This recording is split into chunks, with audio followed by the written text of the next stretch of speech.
And welcome back to another Talking Shakespeare. I'm Nick Rose, and today I'm joined by Matt Johnson. Howdy. And Brent Vimtrup. Puddock. We are allowed to curse all we want, but we have to curse in an assigned Shakespeare curse word or insult word. Puddock. Joyed head. Oh, okay.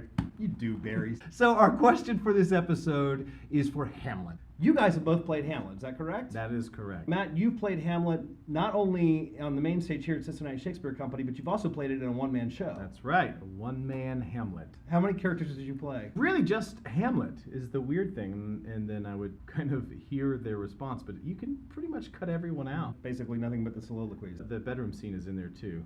You take it I out also of Gertrude played Lights? the Ghost. Okay. Which I've done before as well. Yes, you have played the Ghost as well. Brent, you played it here on the main stage. How was your experience with the role? It's a doozy. I lost my voice. There was a preview. I had lost my voice.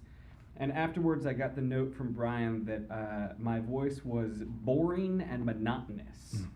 And Which is never really a note given here at Shakespeare Company. You must have felt like a real joy head. Yeah. I was definitely a puddock, but miraculously my voice came back. But it was a battle throughout because I remember that we had a whole lot of student matinees, 2 to 3 a week, I think. Yeah, I got sick. I had the flu when I did it on the main stage. Really? Yeah, and would walk off and like fall down and sweat and have to pull back up and get back out there. Wow. Yeah, it's amazing what you can do. The question of the day for Hamlet is from Miamisburg High School, and the question is simply this. Hamlet is the son of King Hamlet, who is the ghost in this play, and King Hamlet has been renowned as being a great king. Do you feel that in your performances of playing Hamlet that there was a pressure of being the prince of the great King Hamlet? King Hamlet's really warlike and very masculine and a man of action. And then Hamlet is a man incapable of killing. The prince is a man incapable of killing. Right. At least as I played it. In order to be the man that he wants to be, which is not a coward and someone that can do what's right, he needs to commit murder, but he doesn't. That he runs right into that. His dad would probably have not had problem at all with it. That it very much plays into the pressure of why he spends so much time, most of the play, thinking about what a joyed head he is. I wouldn't have phrased it that way, in that I wasn't constantly thinking about the pressure of living in my dad's shoes, but I think that when the ghost appears, that it awakens something within Hamlet to become great and to avenge his father's death. And I think that Hamlet is forced outside of his comfort zone. He's the smartest person in the room, so he can outthink anybody, and I think that he thinks that he should be able to do this deed, but his brain stops him from actually, performing the action. Let me morph the question a little bit. Do you think, say that Hamlet were able to pull it all off, do you think that in your performance Hamlet would have been a good king? No, I think he'd have been the Jimmy Carter of Denmark. Meaning well, yes, but I mean, not like affecting his much. heart's absolutely in the right place, but by trying to do the right thing, it's not necessarily. He's not cutthroat enough. I think he would have been a just king, but he would have been a Henry VI. Yes.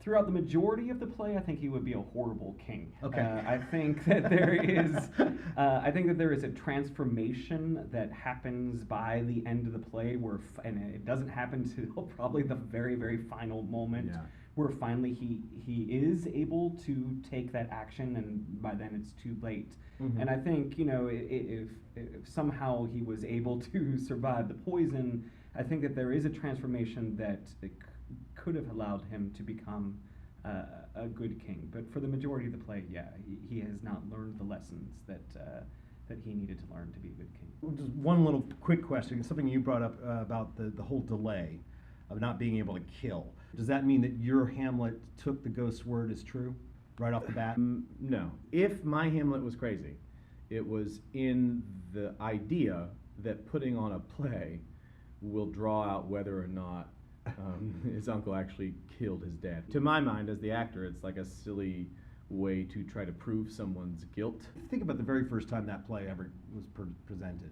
What an interesting way for the audience. I mean, unless it was a contrived plot device used over and over and over again, Right. which I'm sure it was, because Shakespeare hardly invented. For the audience to see that, I wonder if there was sort of What a sitting on funny- the edge, a bunch of dewberries sitting on the edge, going, "What's he gonna do? What's he gonna do?" What about you? Gut shot, initially, yes, I believed him. But then I'm able to talk myself out of it and Right. then re-talk myself back Into it, Yeah. and then out of it, Yeah, and then back exactly. into it. Now, I've never played Hamlet, but one of my favorite monologues that I think it's really underused, and it's a scene, because usually they cut Fortinbras, or Fortinbras, that, the dewberries. Fortinbras. They usually cut that plot, and in doing so, they have to cut this particular speech, is when he's on his way to England, and he sees the army marching across the plain. How all occasions do inform against me and spur my dull revenge. There we go, yeah, and he actually talks in terms of being a king. It is for him a time where he is trying to kind of push through that pressure that we talked about earlier and step up to the plate. For me, it was all action then, so that it was no longer that I'm trapped between action or non-action. But Hamlet is really horrible at action because it's not something that's in his nature. So when he is active, it's clumsy and it's all over the place and it's full of putticky things. Well, such as stabbing old men through curtains and stuff like that. Yeah. Another question from Miamisburg High School students is simply this. Who's there is the first line of the play. It's spoken by Marcellus.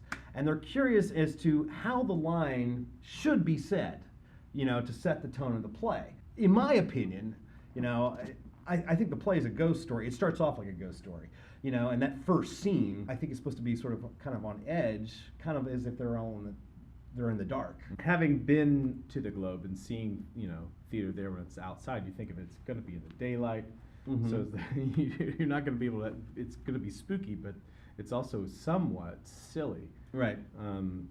So there's an element, and for my money, if Hamlet's not a little bit funny, it's It's just a long 3 hours. It's a slog. So you want to find as many laughs as you can. You don't want to laugh at the ghost, but I think if you can not laugh at the soldiers or their fear, but like enjoy it in a palpable way. Not that you have to play it for laughs. What kind of movie would you relate that to? Abbott and Costello meet Frankenstein. Right? So, and then, because then when Frankenstein comes in, it's like, oh, Joyhead, this is really scary, Okay. It shifts really fast, and so if it's kind of fun, and you get and they're almost bumbling, and then the scary The actual comes scary in. moment comes in. Yeah, Got it. It has a nice flavor. All right, so for fun, what I thought we would do here is act as if you guys were auditioning for the role of Marcellus. Okay? All you have to do is say who's there. So I'm going to give you 3 chances to look at the camera and say the first line of this play as if you were going for the part, hardcore. I will give them a number. Please, in the comments, let us know which one of the numbers of the auditions would you have hired. Who's there? Who's there?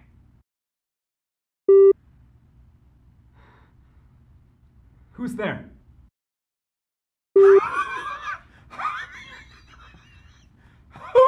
there?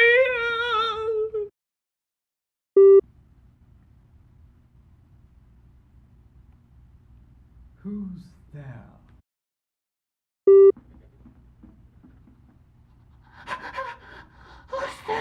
One for 6 in the comments. Let us know which one of those auditions would you have hired to play Marcellus in Hamlet, in your version of Hamlet. Well, guys, thanks so much for stopping by and talking about Hamlet. And thank you, Miamisburg High School students, for giving us the question this episode. So until next time, thanks for stopping on by. The rest is silence. Take care. When I was in high school, there was something that was like a Shakespeare competition that somebody told me about, and I whipped out my Shakespeare book, and there was how all occasions do inform against me and spur my dull revenge. And I memorized it, and I didn't have an inkling of an idea of how to perform it, but I did it, and I remember sending it off. It was just horrible. I didn't place very high. Now I do it for a living.